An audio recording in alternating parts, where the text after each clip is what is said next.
One of the things we all love in Harry Potter is the small details and Easter eggs. I've made these videos about small details in the movies that you can watch later. But in today's video, we'll go throughout the 7 books, not movies. There are threads of foreshadowing and smaller details about character backstories that might go unnoticed the first time through, so let's get into it.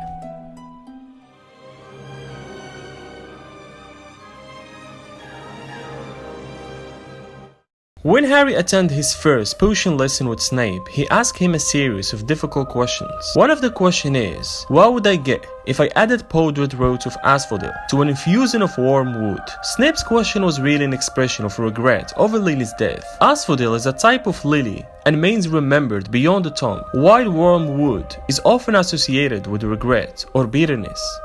In the Philosopher's Stone, the Weasley twins were banished for bewitching several snowballs, so that they followed Quirrell around, bouncing off the back of his turban. When you think about it, Fred and George were actually hitting Voldemort in the face with snowballs. Harry thinks to himself that Snape could read minds in the Philosopher's Stone. Later in the Order of Phoenix, it was revealed that Snape is an accomplished legilimens, meaning he sort of can read minds. In Chamber of Secrets, Harry is about to be banished by Filch when nearly Headless Nick persuaded Peeves the Poltergeist to drop a cabinet right above the office. Harry hears Filch talking to Mrs. Norris, the cat, saying that it was an extremely valuable vanishing cabinet. That cabinet later becomes a crucial part of the Half-Blood Prince plot. Malfoy has to repair the cabinet in order to sneak Death Eaters into Hogwarts. After discovering Tom Riddle's diary, Ron tells Harry that Riddle received an award for special services to the school. Ron knows this because he had to clean the award in the trophy room during detention. Ron jokingly says Riddle got the award for killing Moaning Myrtle, but Riddle really was the one who opened the Chamber of Secrets 50 years ago and killed Myrtle. He received the award after freeing Hagrid for the crime. Towards the start of the 3rd book, Harry spent time alone in Diagon Alley. While wandering the shops, he sees the Firebolt boomstick for the first time in a shop. A guy in the shop said, Irish international sides just put in an order for 7 of these beauties, and their favorite for the World Cup.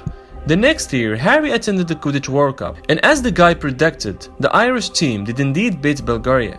In The Prisoner of Azkaban, when Trelawney enters the Great Hall and goes to join the table for dinner, she counts 12 people already sitting down. She said, if I join the table, we shall be 13. Nothing could be more unlucky. Never forget that when 13 dine together, the first to rise will be the first to die. But Trelawney and the rest of the table didn't realize that 13 people were already dining. Peter Pettigrew, disguised as Scabbers the Rat, was at the table. Dumbledore had stood up to greet Trelawney when she first entered the room, making him the real first to rise after 13 were dining. He later becomes the first to die of all the people who were at the table.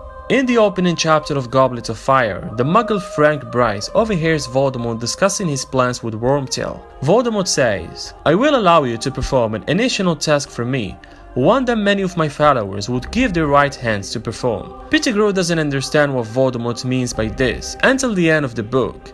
In order to bring Voldemort's body back, Pettigrew needs to literally give his right hand to Voldemort, cutting off his hand and placing it in a potion. During one divination lesson in Goblets of Fire, Trelawney tries to guess Harry's birth month. Trelawney mistakenly guesses that Harry was born in midwinter. Harry was born on July 31, but Voldemort's birthday was December 31, precisely midwinter. Harry was a Horcrux and was therefore holding a part of Voldemort's soul within him. Professor Trelawney might have been accidentally analyzing Voldemort's soul instead of Harry's by mistake. One of the coolest details in the books is that Fred and George Weasley were born on April Fool's Day. They were the first one to come in mind when thinking about pranks. The Marauders map contains a plot clue. The Marauders died in the reverse order of the way they are listed on the map: James, Sirius, Pettigrew, and Lupin. The basilisk comes out of the mouth of the statue of Salazar Slytherin in the Chamber of Secrets, and the dog mark is a serpent coming out of the mouth of a skull. Sirius Black slashed the fat lady's portrait with a knife. Later he stood over Ron holding a knife.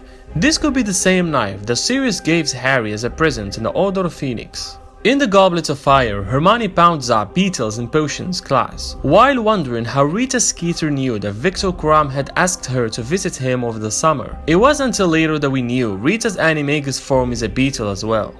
Once Ron and Harry sat making up predictions for Trelawney's class, Ron suggests to Harry that he should write down that Harry gets stabbed in the back by someone he thought was a friend.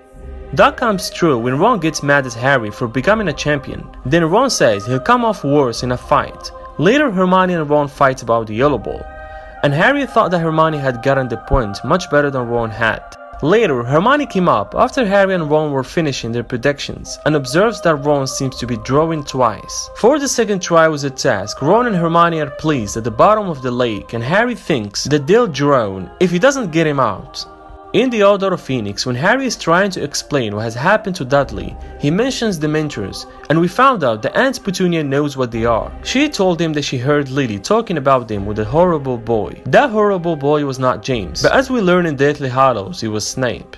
Sirius Black vault number in Gringotts is 711, but this is also the number of the page on which Sirius falls through the veil in the UK edition of the Order of Phoenix book.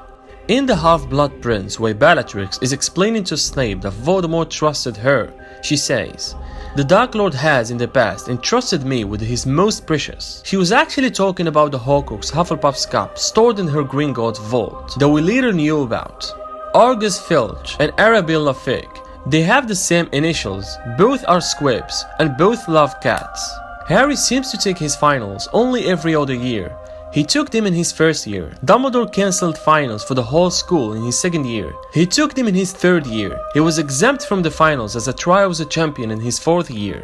He took all WLs in his fifth year. And in his sixth year, all examinations are postponed. Many keep asking why Professor Lupin was in the Hogwarts Express and was so exhausted. The reason is because there was a full moon the night before. There is a scene in Harry Potter and the Order of Phoenix when Harry, Ron and Hermione went to formulate Dumbledore's army at Hogsmeade. When they hit up the Hog's Head, they find that there is only a bartender lurking in the dark, and he's got a goat. We later recognize that this was an early hint of Albus Dumbledore's brother, Aberforth, who was obsessed with goats and owned a bar.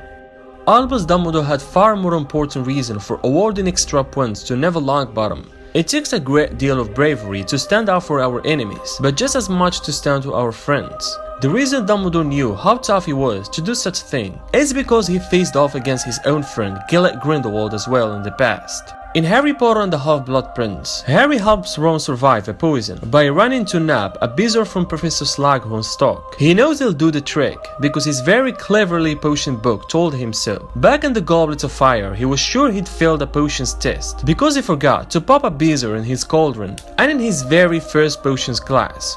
What does Snape ask him? Well, let's try again. Where, Mr. Potter, would you look if I asked you to find me a bezoar? It was all connected. We've reached the end of today's video. I hope you enjoyed this one. If you did, please hit the like and subscribe button. It would be very much appreciated.